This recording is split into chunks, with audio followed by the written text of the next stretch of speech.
उत्तर प्रदेश भविष्य के लिए एक बहुत बड़ा दांव खेल रहा है और ये दांव है अपने अब तक के सबसे बड़े बजट का। तो आखिर इस विशाल आर्थिक ब्लूप्रिंट के अंदर है क्या? चलिए इस महत्वाकांक्षी योजना की एक-एक परत को खोलते हैं और देखते हैं कि ये राज्य के आने वाले कल को कैसे बदलने वाला है। चलिए सीधे मुद्दे पर आते हैं। ये रकम 9.12 लाख करोड़ रुपए, ये अपने आप में ही पूरी कहानी कह देती है। देखिए, ये सिर्फ यूपी का अब तक का सबसे बड़ा बजट ही नहीं है, बल्कि ये पिछले सालों के मुकाबले एक जबरदस्त छलांग है और इससे सरकार के इरादे बिल्कुल साफ हो जाते हैं। तो इस पूरे बजट को आसानी से समझने के लिए हम इसे 5 हिस्सों में देखेंगे। शुरुआत करेंगे राज्य की आर्थिक नींव से, फिर देखेंगे कि अर्थव्यवस्था को रफ्तार कैसे दी जा रही है, बुनियादी ढांचा कैसे बन रहा है, लोगों पर निवेश क्यों जरूरी है और आखिर में 2027 तक का बड़ा लक्ष्य क्या है। तो चलिए पहले खंड से शुरू करते हैं। देखिए, किसी भी बजट को समझने के लिए ये जानना बहुत जरूरी है कि राज्य आज आर्थिक रूप से खड़ा कहाँ है। जरा इन आंकड़ों पर गौर कीजिए। राज्य का जीएसडीपी, मतलब इसकी कुल अर्थव्यवस्था का आकार 30 लाख करोड़ रुपए के पार जा चुका है और विकास दर भी 9.1% पर काफी मजबूत है। लेकिन कहानी यही खत्म नहीं होती। आने वाले साल के लिए लक्ष्य रखा गया है 12% का। ये साफ दिखाता है कि अब गियर बदलने का इरादा है। तो यूपी की इकोनॉमी का इंजन चल कहां से रहा है? जैसा कि हम देख सकते हैं, सर्विस सेक्टर लगभग 47% के साथ सबसे आगे है, लेकिन कृषि और उद्योग भी पीछे नहीं है। दोनों मिलकर लगभग आधा हिस्सा बनाते हैं। मतलब अर्थव्यवस्था किसी एक चीज पर निर्भर नहीं है, जो एक अच्छी बात है। चलिए अब दूसरे खंड पर आते हैं और ये देखते हैं कि बजट कृषि और उद्योग जैसे सबसे जरूरी क्षेत्रों को और मजबूत करने के लिए क्या कर रहा है। उत्तर प्रदेश की अर्थव्यवस्था में खेती किसानी की भूमिका हमेशा से ही बहुत अहम रही है।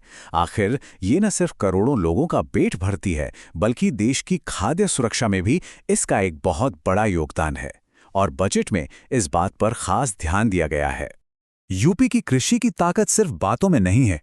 दूध हो, गन्ना हो या आलू, इन सब में राज्य देश में नंबर 1 है।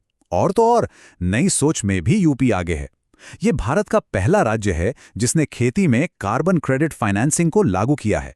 लेकिन अब फोकस सिर्फ खेतों तक ही सीमित नहीं है। राज्य अपनी औद्योगिक और तकनीकी ताकत को बढ़ाने के लिए बहुत बड़े कदम उठा रहा है। पैसा कहाँ जा रहा है, इससे प्राथमिकताएं साफ पता चलती हैं। इंडस्ट्रियल इंफ्रास्ट्रक्चर के लिए 2000 करोड़, विदेशी निवेश लाने के लिए 1000 करोड़ और आर्टिफिशियल इंटेलिजेंस यानी एआई जैसे भविष्य के सेक्टर के लिए 225 करोड़ रुपए रखे गए हैं। ये सब एक मॉडर्न इंडस्ट्रियल बेस बनाने की तरफ साफ इशारा करते हैं। अब आते हैं हम तीसरे खंड पर। देखिए, किसी भी आर्थिक तरक्की की रीढ़ होता है उसका इंफ्रास्ट्रक्चर, और यहां तो बहुत बड़े पैमाने पर काम हो रहा है। इस बजट में कनेक्टिविटी को एक बड़ी प्राथमिकता बनाया गया है। मतलब सड़कों के जाल को फैलाने से लेकर नए हवाई अड्डे बनाने तक हर चीज पर जोर है। जरा इस रकम पर ध्यान दीजिए, 34,000 करोड़ रुपए से भी ज्यादा। ये पैसा सिर्फ और सिर्फ सड़कों और एक्सप्रेसवे के नेटवर्क को बेहतर बनाने के लिए है। और बात सिर्फ जमीन की नहीं है, हवाई संपर्क को भी उतनी ही तेजी से बढ़ावा दिया जा रहा है। इसका एक बड़ा उदाहरण है जेवर हवाई अड्डे के विकास के लिए ये 750 करोड़ रुपए का आवंटन। ऊर्जा के मामले में यहां एक दोहरी रणनीति अपनाई जा रही है। एक तरफ लगभग 66,000 करोड़ रुपए के साथ मौजूदा बिजली सप्लाई को मजबूत किया जा रहा है, तो वहीं दूसरी तरफ भविष्य को देखते हुए 22,000 मेगावाट सौर ऊर्जा का एक बहुत बड़ा लक्ष्य रखा गया है। चलिए अब चौथे खंड की ओर बढ़ते हैं। ये वो हिस्सा है जो सीधे सीधे राज्य के हर नागरिक की जिंदगी से जुड़ा है। आखिर में इतनी बड़ी अर्थव्यवस्था और इतने बड़े इंफ्रास्ट्रक्चर का असली मकसद तो लोगों की जिंदगी को बेहतर बनाना ही है ना? तो सवाल यह है कि ये बजट एक आम इंसान के लिए क्या लेकर आया है। इस बजट का एक बहुत बड़ा हिस्सा सीधे तौर पर समाज कल्याण के लिए रखा गया है। स्वास्थ्य, शिक्षा और सामाजिक सुरक्षा, ये वो योजनाएं हैं जो हर परिवार को छूती हैं और इनके लिए बड़े पैमाने पर फंड्स दिए गए हैं। यहाँ कुछ बड़े आवंटन देखिए।